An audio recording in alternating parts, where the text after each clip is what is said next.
like a buttercup. You're a Barbie doll. Show them all what I'm made of. Strut down the hall. Won't stop till I get enough. All right, so let's dive into something kind of interesting today. Yeah.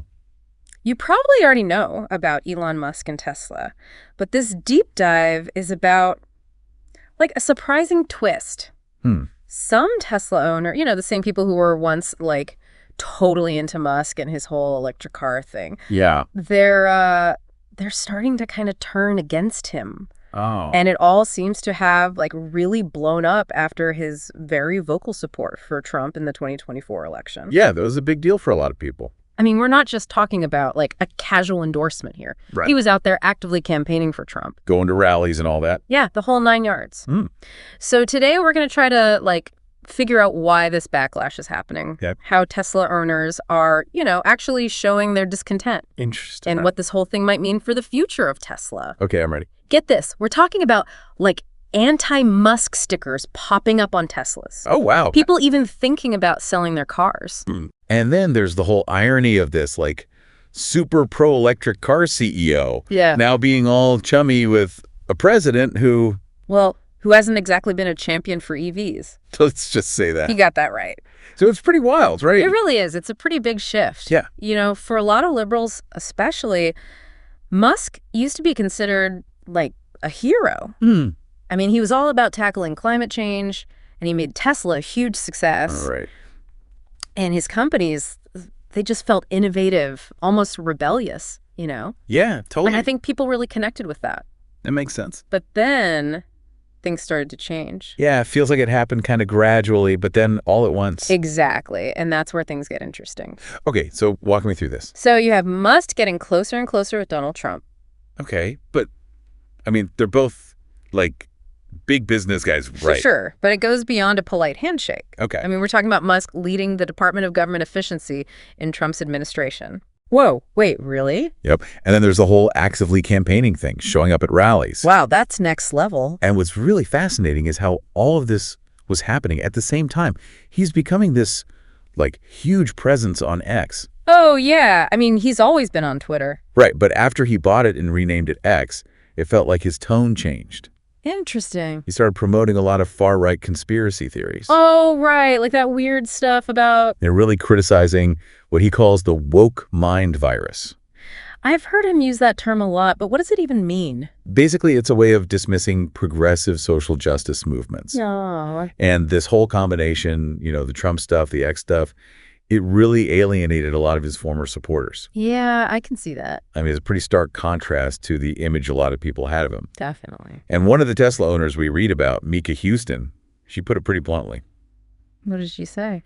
She said she feels like Musk has turned out to be kind of an evil person. Wow, that's pretty harsh. It is, but it shows you the level of disillusionment that some people are feeling. Yeah, it's like their whole view of him has completely changed. Exactly. They thought he was this force for good.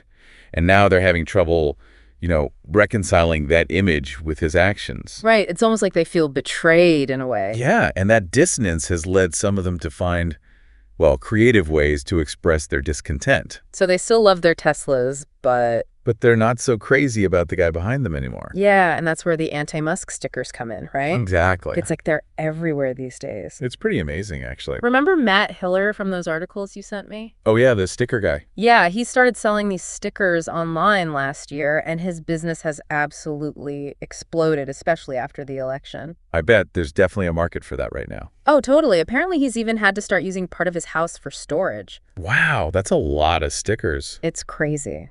But it makes sense, this whole sticker trend. It lets Tesla owners show their disapproval without actually having to give up their cars. Yeah, that's a good point. It's less drastic than selling your car. Right. It's like they're reclaiming their identity as Tesla owners, but making it crystal clear that they don't agree with everything Musk stands for. It's like a silent protest, but on wheels. Exactly. It's a form of visual protest. And they're using humor and satire to kind of challenge the narrative that Musk has been promoting. Yeah, for sure. And some of the sticker slogans are pretty funny. Oh, yeah. Tell me about it. Like anti-Elon Tesla Club, and I bought this before Elon went crazy. Those are good. And then there's the one that says, Elon ate my cat, which is a reference to that wild conspiracy theory. I remember that one. He was all over the internet. So ridiculous. But it highlights, how Musk giving attention to these kinds of narratives actually impacts how people see him. Right. It's not just about disagreeing with his politics. It's deeper than that. Exactly. It's about a disconnect with his overall message. Yeah, I get that. And Hillary even said that people tell him they finally feel like they can drive their Teslas again, thanks to these stickers. It's like the stickers are giving them permission to enjoy their cars again. It's fascinating. It's like they needed a way to separate their feelings about the car from the feelings about Musk. Right. They love the car, but they don't love everything that comes with it now. Yeah, and that brings up an interesting question. Is this just symbolic, or could it actually have an impact on Tesla's sales? Oh, that's a good question. Let's talk about that. Okay. So Tesla's sales did drop in the latest quarter. They did, about 7% compared to last year. Which is pretty significant. Yeah, but is it really because of Musk, or are there other things going on? Right, that's the big question. A lot of analysts are pointing to a few different factors, like there's a lot more competition in the electric car market now. Oh, that makes sense. It's not just Tesla anymore. Exactly. Stephanie Valdez-Streety, she's an industry expert, and she basically said Tesla's not the only game in town anymore. So that would definitely impact sales. For sure. And she also mentioned that Tesla's product line has been kind of stale lately. Besides the Cybertruck, which, everyone's been talking about. Yeah, but that's still not out yet. Right. So besides that, they haven't released anything really groundbreaking in a while. Okay, so while Musk's actions could end up hurting Tesla's sales down the line. It's still too early to say for sure if that's what's happening right now. Right. It's probably a combination of things. Exactly. It's market forces, product development, and maybe, just maybe, consumer sentiment starting to play a role. Okay, that makes sense. It's like a perfect storm. Kind of, yeah. So can we switch gears a bit and talk about the whole Trump thing? Sure. Because this is something I personally find really fascinating. Okay, what about it? Well, you have Musk, who's supposed to be this champion for electric vehicles, right? Right.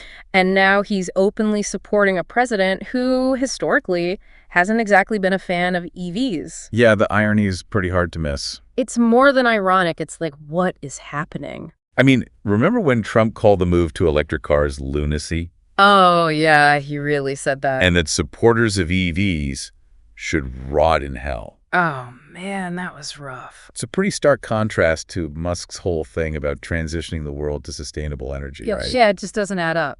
And it's not just talk. What do you mean? Trump actually said he's going to get rid of those incentives for buying electric cars. Seriously? Yeah, it's a whole thing. But wait, I thought Trump had softened his stance a little bit since Musk endorsed him.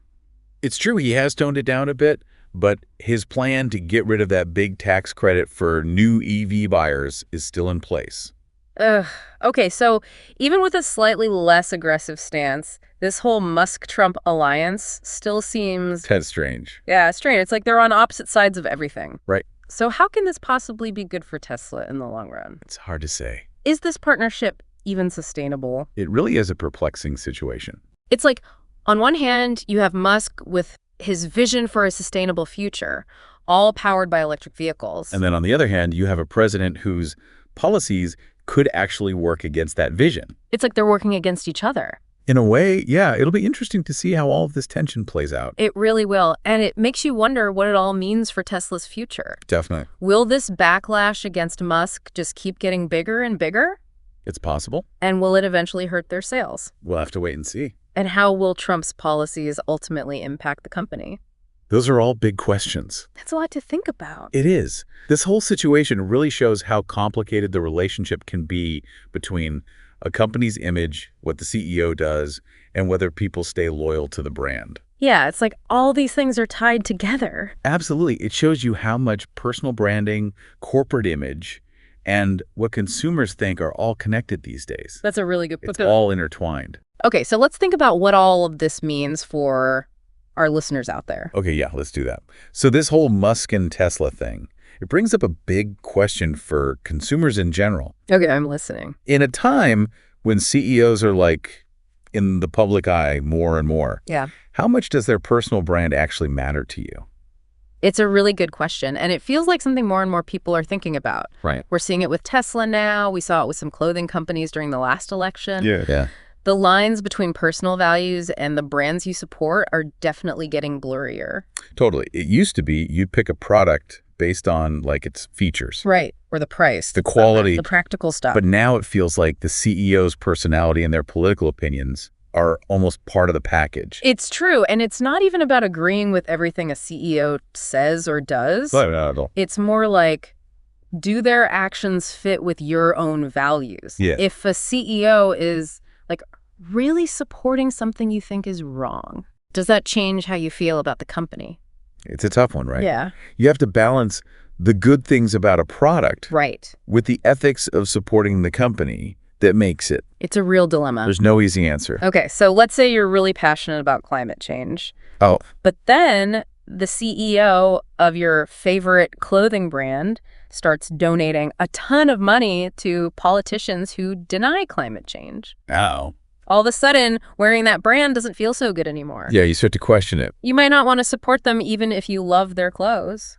It's about compromise, right? Yeah. Are you willing to compromise your own principles? For convenience. Or just because you like the product? And with Tesla, this whole decision is even more complex. For sure. They're still making amazing electric cars, Helping the environment. but knowing that Musk, the face of the company, is now close with Trump. Who doesn't have the best track record on environmental issues? Yeah, it just makes things so much more complicated. It really does. The whole Tesla situation is a perfect example of how someone's personal brand can clash with a company's image. And consumers are stuck in the middle trying to figure it all out. Trying to make sense of it. Exactly. And it's a trend that's probably going to keep happening. As CEOs become more vocal, More visible. consumers are going to have to think harder about their choices. Consider not just the product.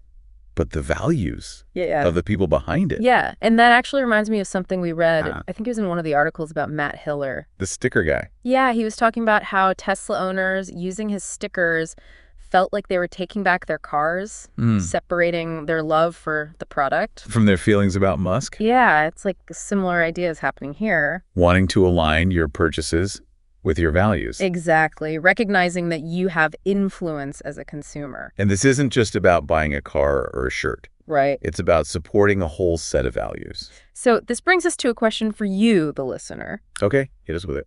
Think about all the brands you support, from your favorite clothing store to your go-to tech company. Everything. Would you stop supporting a company if you disagreed with their leader? Even if you loved their products. Yeah, something to think about. No right or wrong answer, but it's a good conversation to have with yourself. For sure. Your choices really do matter, you know? They do. They send a message to companies about what you're okay with. It's something to remember as we figure out this new world where personal and corporate brands are so intertwined. Definitely. But before we finish up, we have one last thought-provoking question for you. Okay, so imagine, like, every time you buy something, it's not just about the product itself. Okay, yeah. It's a statement about what you believe in, what you value. That's an interesting thought. Yeah, what do you think that world would look like? That's pretty deep, actually. Right. If every purchase we made really reflected our values, our ethics, even our political beliefs, It's like all of it. how would that change things? Would businesses be more responsible, more in tune with what their customers actually care about? It's like a whole different way of thinking about shopping. It really is. It's like activism, but with your wallet. Yeah. You're putting your money where your mouth is, literally, Exactly. Supporting the companies that match your vision of the world. and rejecting the ones that don't.